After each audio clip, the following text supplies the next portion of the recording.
వాడు సార్. రాత్రి కూడా 2 వీలర్లు పోవాలంటే ఎప్పుడు దాడి చేస్తా, ఎక్కడి నుంచి దాడి చేస్తా భయం వేస్తాను సార్.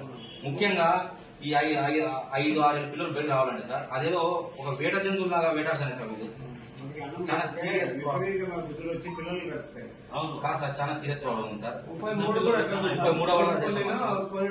రాత్రి కూడా మనం బండ్లు రావాలని 2 వీలర్లు మీరు దయచేసి స్పందించాలి సార్. ఇంకా ఎందుకంటే ఇప్పుడు ప్రజలు చాలా ఇబ్బంది సార్.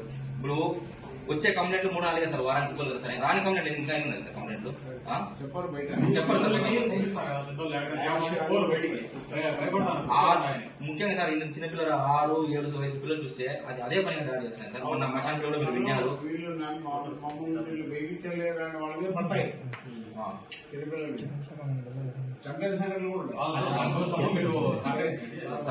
స్పందన తీసుకోండి సార్.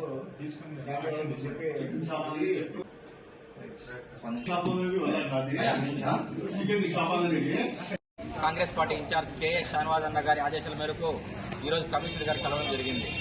సమస్య ఏంటంటే ముఖ్యంగా కదిరిలో కుక్కలు మీడియా విహారం చేస్తున్నాయి. ముఖ్యంగా 11వ వార్డు రాయచోటి రోడ్లు అయితే ద్విచక్రాల వాహనాల మీద పోవాలన్నా ప్రజలు భయాందోళనకు గురవుతున్నారు. అదేవిధంగా 6-7 సంవత్సరాల పిల్లలు బయట రావాలన్నా స్కూల్కి పోవాలన్నా చాలా భయాందోళనకు గురవుతున్నారు. గత ప్రభుత్వంలో మనం చూసాము, ఎన్ని కంప్లైంట్లు ఇచ్చినా గత ప్రభుత్వం పట్టించుకోలేదు. నిజాముల కాలనీలో ఎన్నో మృతులు జరిగినాయి. రీసెంట్ గా ఈ మధ్య కూడా మశానంపేటలో ఒక అబ్బాయి మీద దాడి చేసింది.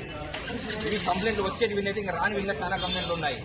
అందువల్ల దయచేసి మున్సిపల్ కమిషనర్ కోరుతున్నాం, వెంటనే కుక్కల సమస్యని తీర్చాలని ప్రజలను కాపాడాలని కోరుకుంటున్నాం. కదిరి కాంగ్రెస్ పార్టీ ఇన్ఛార్జ్ షానవాజ్ అన్న ఆదేశాల మేరకు కుక్కల గురించి కమిషనర్ గారికి వచ్చి విద్యుత్ పత్రం ఇవ్వడం జరిగింది. ఎక్కడ చూసినా వీధుల్లో చిన్న పిల్లలకి కుక్కలు కరుస్తున్నారు. చాలా సంఘటనలు జరిగినాయి. చికెన్ షాప్ల దగ్గర చూస్తే చాలా కుప్పలుగా కుక్కలు ఉన్నాయి. ఇది కమిషనర్ గారు ఈ విషయాన్ని చూసి పరిష్కరిస్తారని కోరుకుంటున్నాము.